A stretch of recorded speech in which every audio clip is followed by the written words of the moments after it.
时期的文章是张若昀拼爹都打不过的程度。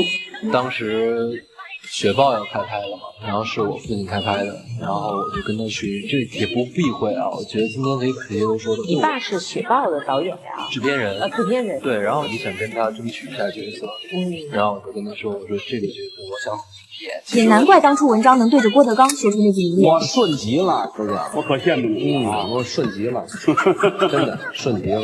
你不光顺，你演的戏都很顺。2009年雪豹筹拍，制片人张健本来打定主意要把男主周卫国这个角色留给自己儿子。那时候张若昀刚毕业，正愁没戏拍，亲爹手握资源，就是现成的出道机会。可导演组不干。周卫国是一个从上海滩纨绔少爷过渡到铁血抗日指挥官的人，身份跨度大，情绪层次多。张若昀那时候刚出校门，导演怎么看怎么觉得不行，两边就这样僵住了。按理说制片人权力更大，可投资方看完剧本直接说不用文章当男主，我们立刻撤资。资本面前亲爹也不好使，张健最后妥协，给儿子争取了周卫国的三弟刘志辉。有意思的是，文章一开始还不想接这个戏，当时马伊琍接了婚姻保卫战，夫妻两人说好家里要留一个人照顾孩子。文章看完剧本，心动归心动，还是打算推掉，结果投资方态度强硬，导演只好亲自去找马伊琍求情。马伊琍看完剧本也觉得这个角色太难得，回家劝文章接了下来。而文章进组之后，第一件事就是改戏。雪豹改编自网络小说《特战先驱》，开拍的时候剧本还没改完，剧组是边拍边写，到了后期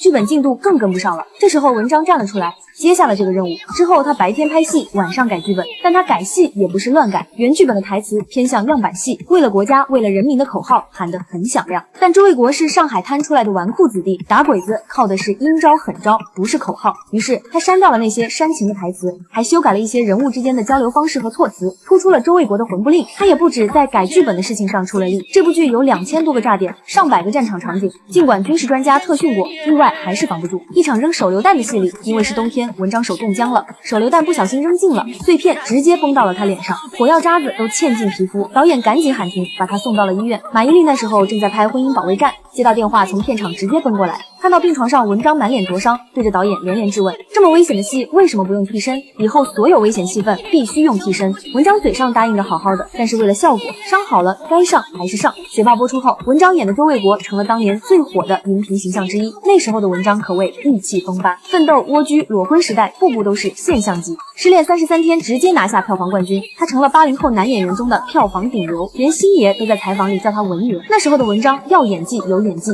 要流量有流量，要资源有资源，手里握着一副天胡好牌。可牌好不代表能一直赢。2014年周一见事件爆发，文章在马伊琍孕期出轨姚笛，一夜之间好男人人设崩塌，商业代言全解约，影视资源全切断，从顶流直接摔到谷底。当年的他有多狂，现在就有多唏嘘。